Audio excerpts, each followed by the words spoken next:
Sabem qual é a grande lição da história da humanidade que tiramos de todos estes episódios do Sapiens?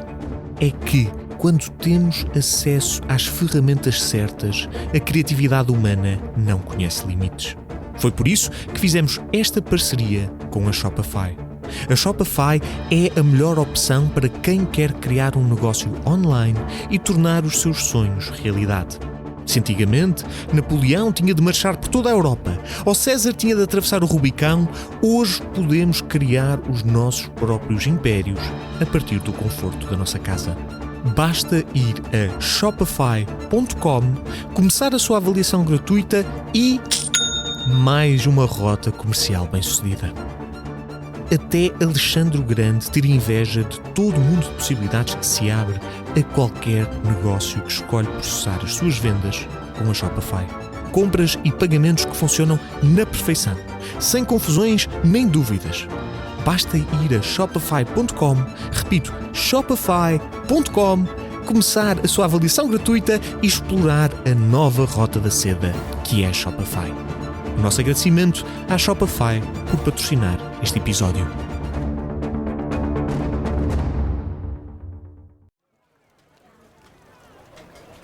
Washington, D.C., 1885. É uma mulher. Só pode.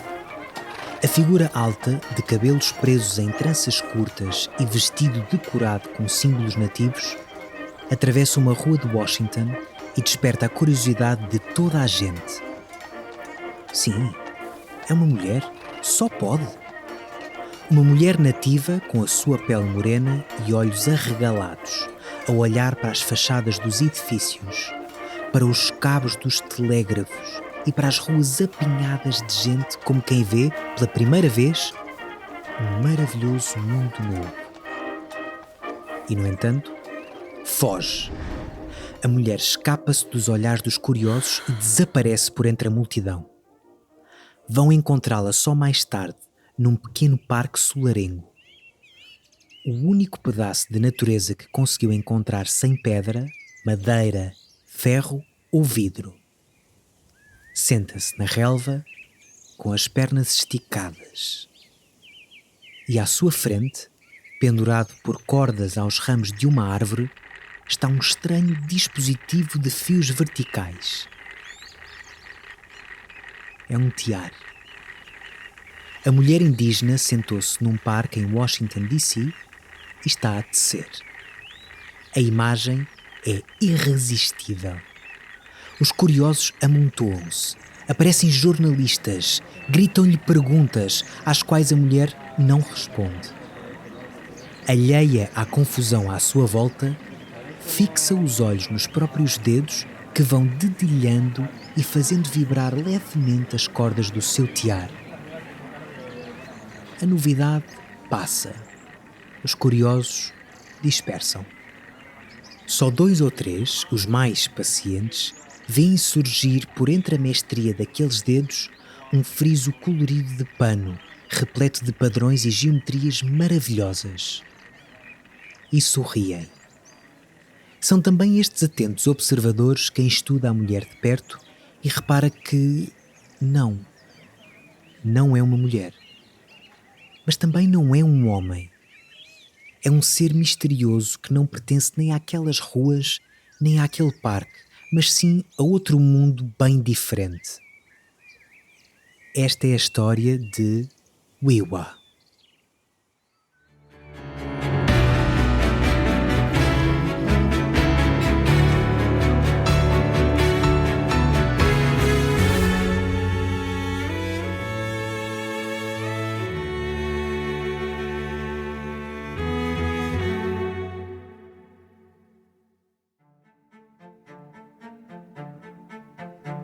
Hoje ficamos sem letras.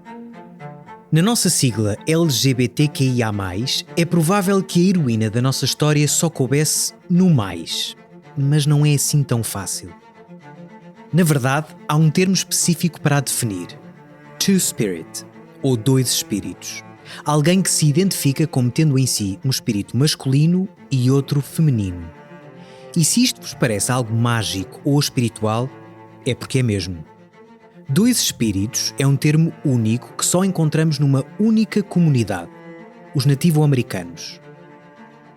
Depois de séculos a verem os seus territórios e tradições invadidas pelo homem pálido, os nativo-americanos queer decidiram que já era demais e nos anos 90 adotaram Two-Spirit para se definir a si mesmos e fugir às categorias habituais, nenhuma das quais captava na perfeição o seu complexo sistema de crenças. Aliás, nós próprios vamos enfrentar esse problema. Por que heroína e não herói? Ela e não ele, se acabamos de dizer que a sua identidade é mais complicada do que isso. A solução não é consensual, mas para simplificar vamos utilizar os pronomes femininos. Já vão perceber porquê. O importante é perceber que se a queerness nativo-americana é discutida ainda hoje, e serve de inspiração a este episódio, é graças à existência de alguém especial cuja memória vos trazemos hoje. Wiwa, a mais famosa Lhamana dos Zuni. Mas vamos por partes e troquemos o ponto de vista. Estamos em meados do século XIX nos Estados Unidos e os nativos estão por todo o lado. Sempre que punham o pé no interior do continente, os europeus acabados de chegar à América deparavam-se logo com gente estranha e exótica, coberta de peles, penas e pinturas coloridas e com uma estranha obsessão religiosa por búfalos e espíritos da natureza. Era, no mínimo, incomodativo. Por vezes dava para negociar e até era possível algumas trocas comerciais com as várias tribos dos chamados índios, mas o mais comum era passar da conversa ao massacre. Por isso, em 1824, os americanos criaram o Gabinete de Assuntos Indígenas. O objetivo era garantir o fluir do comércio e, acima de tudo, tentar uma aculturação dos nativos na sociedade americana.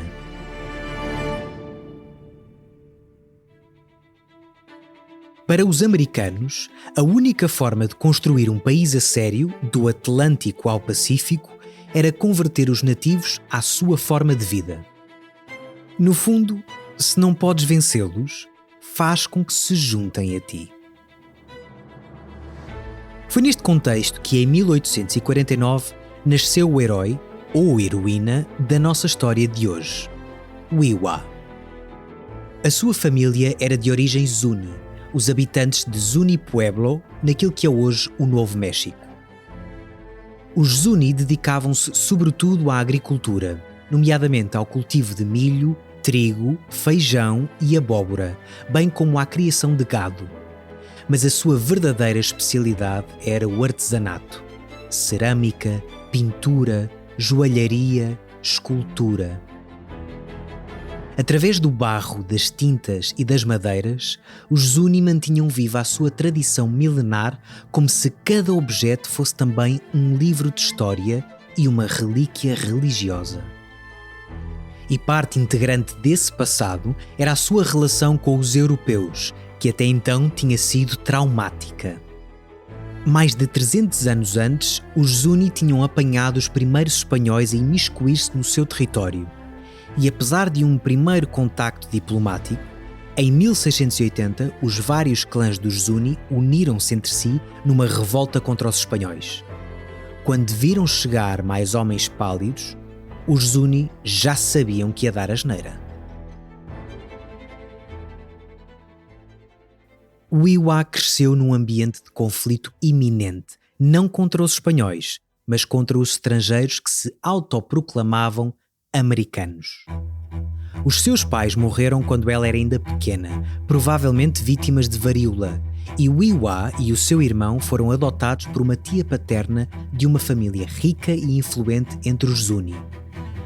Por isso, viria a ter chance de adquirir conhecimentos cerimoniais e participar em rituais culturais importantes.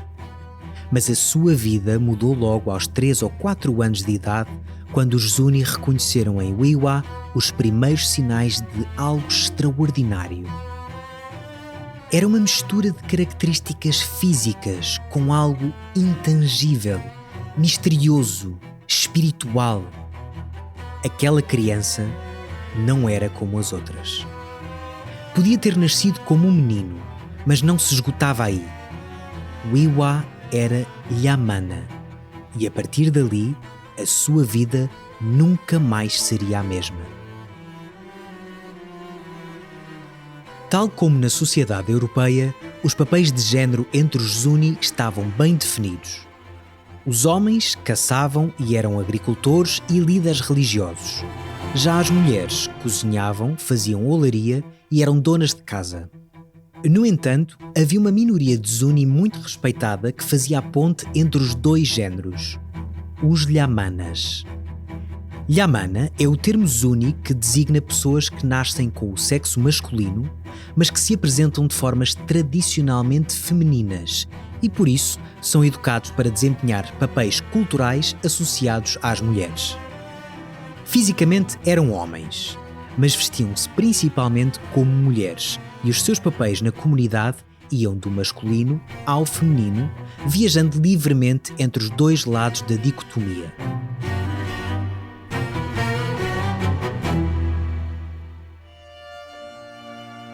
Como outros Lhamana, Wiwa teve o benefício de uma educação verdadeiramente gender neutral. A sua personalidade só facilitava. Wiwa juntava o melhor das características normalmente atribuídas a ambos os sexos. Era alta e forte, mas também elegante e delicada. As suas mãos esventravam animais, mas produziam objetos de enorme beleza. Era capaz de amar com intensidade, chorar com o canto de um pássaro, vingar-se com a força de um leão. Toda a sua juventude foi passada a preparar-se para habitar entre os dois lados do espectro. Aprendeu alguns ofícios associados aos homens, mas foi principalmente educada pelas suas parentes do sexo feminino. Estudou artesanato, particularmente a cerâmica, mas tornou-se ainda uma talentosa tecelã, geralmente um ofício masculino. Passava horas, dia após dia, à frente do tear, os seus dedos a memorizar cada milímetro de cada padrão geométrico até poder fazê-lo de olhos vendados. Na verdade, era tão hábil que se tornou uma das primeiras pessoas a popularizar as artes indígenas ao vender as suas criações aos colonos americanos. Mas, acima de tudo, Wiwa criou uma sintonia perfeita com os espíritos da natureza, da terra e do passado dos Zuni. Aprendeu as danças de máscaras e as artes do xamanismo. Tornou-se uma excelente contadora de histórias, memorizando toda a mitologia Zuni. E ao chegar à idade adulta, já era uma guardiã da cultura do seu povo. Através da dança, do movimento, das harmonias e do ritmo, contava histórias com o próprio corpo. A viagem dos antepassados pelos 4 submundos, o nascimento da superfície da Terra, as viagens dos Kashinas, centenas de espíritos que interagiam com os seres humanos. Era como se o próprio corpo de Wiwa fosse o livro sagrado do seu povo. Uma das histórias que Wiwa bem conhecia ilustra uma certa fluidez dos papéis de género Zuni. O Kashina Kolyamana foi capturado numa luta entre espíritos agrícolas e caçadores. Em cativeiro, tornou-se num homem-mulher, uma forma superior de existência, e isso concedeu-lhe a sabedoria para mediar o conflito entre caçadores e agricultores. Ser homem-mulher, uma pessoa de género fluido, não era uma imperfeição, era uma qualidade sagrada. Só essas pessoas podiam equilibrar a balança do mundo. Wiwa levaria isto muito, muito a sério, e ainda bem. É que em breve o seu povo precisaria da sua ajuda. O final da década de 1850 até 1870 foi uma época conturbada no continente norte-americano. Foi a altura da corrida ao ouro da Califórnia, da Guerra Civil Americana e da grande expansão para o oeste. Em 1864 ficou para a história um ataque das forças americanas a comunidades indígenas, nomeadamente os povos Cheyenne e Arapaho, o massacre de Sand Creek. Houve 150 mortos, principalmente mulheres e crianças. Mas a violência não era só física. Havia também uma repressão cultural e a tradição dos Yamana viu-se debaixo de fogo. A partir de 1867, o governo dos Estados Unidos da América encetou uma operação com vista a estabelecer vários tratados com as nações indígenas americanas, de forma a obter as suas terras e avançar mais para o oeste. Já numa frente religiosa, pastores anglo-hispânicos começaram a invadir as terras Zuni para os converter do culto dos seus caxinas para o cristianismo. Durante um período, em 1877, Wiwa e outros Yamana até foram presos por estes missionários após resistirem à conversão. No entanto, nem todos os americanos pensavam da mesma forma. O célebre Smithsonian Institute deu início a um esforço de compreensão e preservação das culturas nativas, e um etnógrafo chamado Frank Hamilton Cushing foi um dos primeiros a estudar a cultura Zuni, passando 5 anos com a tribo. Foi graças a estes esforços que Wiwa ganhou um aliado especial, não só euro-americano, mas também mulher. Matilda Cox Stevenson fazia parte de uma expedição de 3 pessoas do Gabinete de Etnologia do Smithsonian, com a missão de estudar o povo Zuni. Ao chegar a Zuni Pueblo, Stevenson ficou imediatamente fascinada com Wiwa, que estava então a fazer trabalho doméstico para os missionários locais que tinham estabelecido uma escola na zona. Wiwa pareceu-lhe de imediato a pessoa mais inteligente do Pueblo e descreveu-a da seguinte forma: era talvez a pessoa mais alta de Zuni, certamente a mais forte, tanto mental como fisicamente. Tinha boa memória, não só para a tradição do seu povo, mas para tudo o que ouvia sobre o mundo exterior. Possuía uma vontade indomável e uma sede insaciável de conhecimento. Os seus amores e desamores eram intensos. Arriscaria tudo para servir aqueles que amava, mas com aqueles que se cruzavam no seu caminho, era vingativa.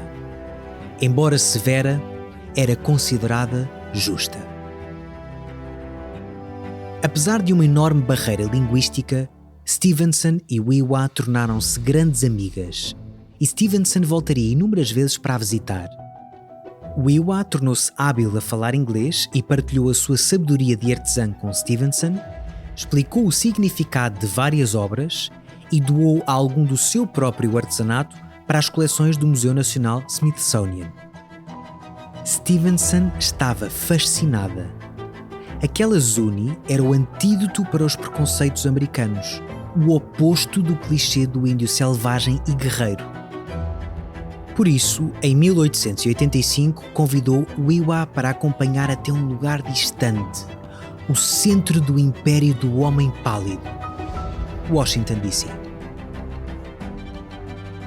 Wiwa aceitou imediatamente.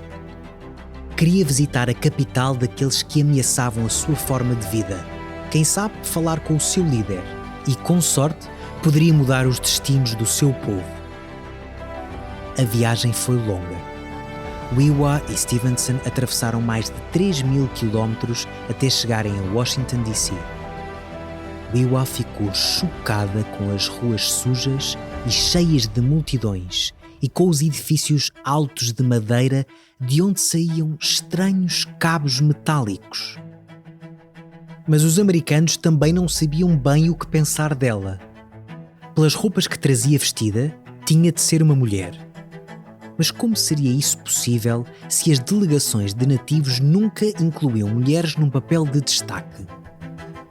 E como podia aquela mulher ser tão alta, tão forte e com um maxilar tão definido? Como podiam aquelas mãos musculadas tecer artesanato tão belo e delicado?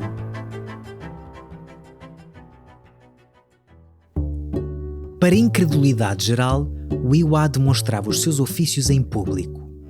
Pendurava o seu tiar nos ramos de uma árvore no jardim do Smithsonian, sentava-se à sombra e deixava-se levar pelo ritmo do seu trabalho, não deixando que nem o olhar dos curiosos, nem as perguntas dos jornalistas quebrassem a sua concentração. Além disso, Wee-Waa participou também em vários eventos organizados pela elite de Washington. Em chás com mulheres elegantes, onde foi recebida com olhos arregalados e uma educação medrosa, e ainda num baile que incluía uma espécie de imitação das danças nativas, feita por dançarinos brancos, supostamente ao estilo Apache. O evento era tão ofensivo como pode parecer. De acordo com uma descrição publicada no Washington Post, havia a versão civilizada do grito de guerra, o círculo em torno de um grupo cativo, havia brandir de machadinhas e agitar de penas, e no meio havia uma verdadeira sacerdotisa Zuni para dar o toque local. Esta verdadeira sacerdotisa Zuni era nada mais, nada menos que Wee-Waa, que tinha alinhado nas celebrações dos americanos, por mais estranhas que estas lhe parecessem.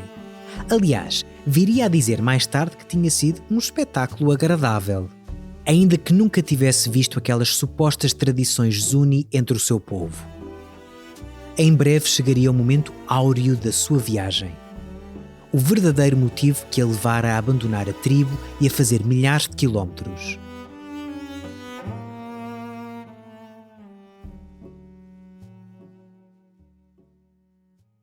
Depois de todos os bailes e demonstrações de tecelagem, Wee-Waa conseguiu conhecer o líder dos americanos, um tal presidente Grover Cleveland.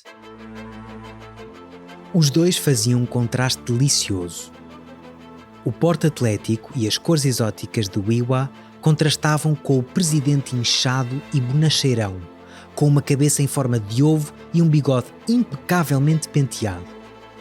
Wee-Waa deu ao presidente e à primeira-dama um presente de casamento feito à mão e pediu que zelassem pelos interesses dos Zuni. De acordo com o The New York Herald, Wee-Waa disse que o presidente parecia muito bem e ouviu tudo o que tinha para dizer. E quando lhe disse que o seu povo não queria um agente mexicano, mas um de Washington, o presidente disse que se lembraria disso. Grover Cleveland cumpriu a sua palavra e Wee-Waa acabou por declarar que o presidente não mente. As notícias da visita de Wee-Waa correram a nação. O seu aspecto exótico, as maravilhosas peças de roupa que nasciam no seu tiar, a sua dança em palco lado a lado com os americanos mascarados de Apaches e, finalmente, a sua cimeira com o presidente. Que civilidade! Que sportsmanship!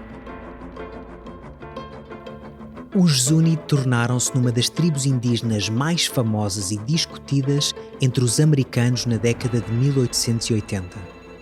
Mas apesar disso, o intuito da visita de Wee-Waa foi um tanto ou quanto mal interpretado pelos americanos, e as menções à reunião com Grover Cleveland tornaram-se relatos superficiais que reportavam a admiração de Wee-Waa pelo presidente. Ou seja, estava tudo bem entre os indígenas e as autoridades dos Estados Unidos, e Wee-Waa viera prestar a sua subserviente homenagem ao líder inimigo. Isto era o oposto das intenções de Wee-Waa. Ela levava presente no espírito a vontade indomável de preservar a sua cultura e o seu povo, literalmente salvá-los da extinção. E tudo o que os americanos pareciam retirar era a confirmação de todos os clichês do nativo civilizado. As políticas de assimilação dos Zuni pelo Gabinete de Assuntos Indígenas dos Estados Unidos da América continuaram. E parte deste esforço era o desencorajar do reconhecimento dos Yamanas. O general Hugh L. Scott, um dos mais importantes militares americanos, satirizou esta tradição usando o termo derrogatório francês berdache. Estou convencido de que o berdache não é mais do que um degenerado e usa a história do espírito como desculpa para ações ignóbeis. Era uma das mais velhas acusações contra quem não encaixava nas normas. Não eram diferentes, eram imorais. Os seus estranhos comportamentos eram uma desculpa para as tais ações ignóbeis. E o resultado desta atitude acabou por ser o progressivo desrespeito dos Yamana por parte das autoridades americanas. A cultura Zuni e a forma de ser de Wiwa estava em perigo. Em 1892, Wiwa foi acusada de agredir um soldado norte-americano enquanto este tentava prender o governador Zuni. De imediato seguiu um contingente de tropas armadas de Fort Wingate para o Pueblo e a situação descambou num confronto. Tanto os principais líderes Zuni como Wiwa foram detidos e levados para Fort Wingate, onde permaneceram durante um mês. Libertada da prisão, Wiwa caminhou 65 km de volta para a sua reserva e pôde retomar a sua vida normal. Fez cerâmica com as mulheres e caçou e teceu com os homens. Mas o futuro não era risonho para os Zuni.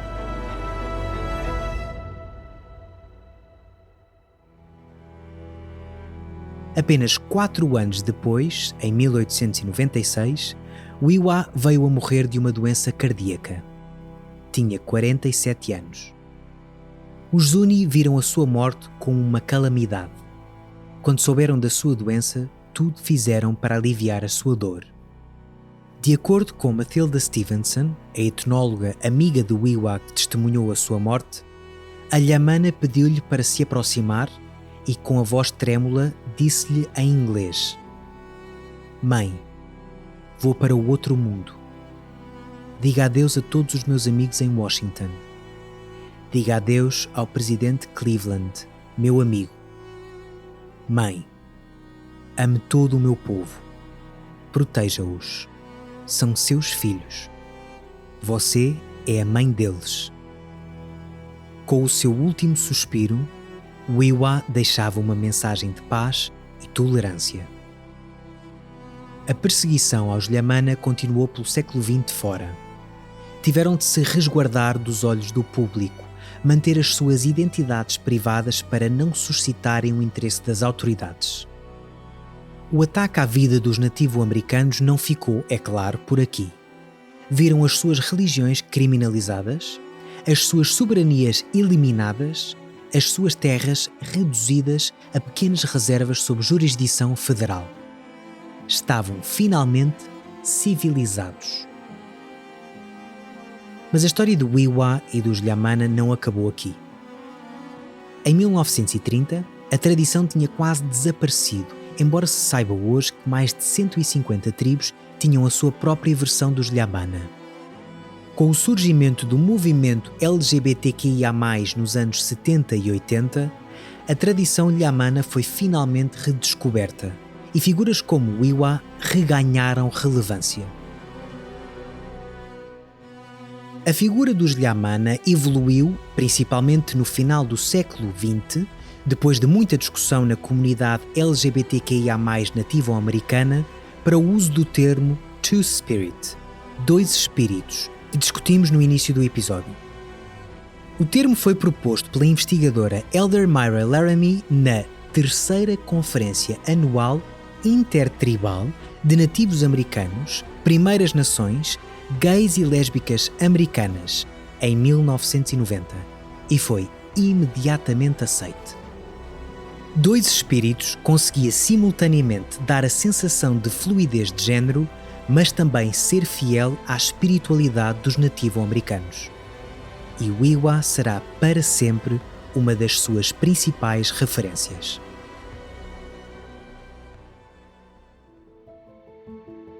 Foi por um triz que figuras como Wiwa não se perderam na história. E isso por si só é um milagre. Wiwa pertencia a dois grupos condenados à perseguição constante. Não só era nativo-americana, como era o que hoje apelidaríamos de queer, ou mais precisamente, Two-Spirit. No entanto, é injusto falar de dois grupos como se pudéssemos separá-los. a identidade de género de Wee-Waa era indissociável da sua espiritualidade e da sua cultura. Mais do que uma convicção pessoal, era uma tradição milenar, frágil e vulnerável. Wee-Waa transportava consigo a história do seu povo, não só na arte que fazia, como na pessoa que era. E sem dúvida esteve à altura da responsabilidade. Em vida fez tudo para dar a conhecer a sua cultura, chegando mesmo aos ouvidos do presidente dos Estados Unidos.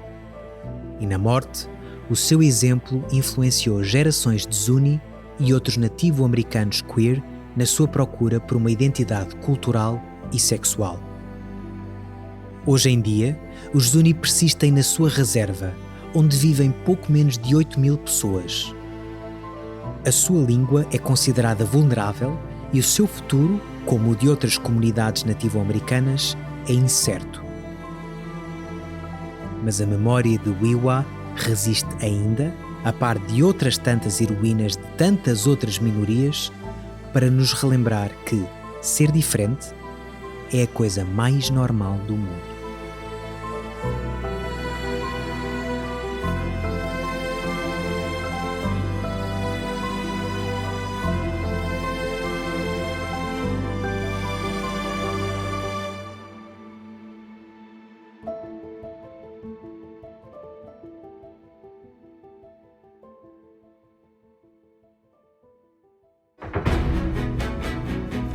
Radicais, Queers que Fizeram História é um programa da série Sapiens, produzido pela Bruá Podcasts, narrado por Luís Moreira. Com direção criativa de Luís Francisco Souza, coordenação de guião por Renato Rocha, escrito por Hugo Simões, pesquisa por Nuno Mendes, direção técnica de Rita Cabrita, sonoplastia de Sara Milan, identidade gráfica desenvolvida por Rita Cabrita e Luís Francisco Souza.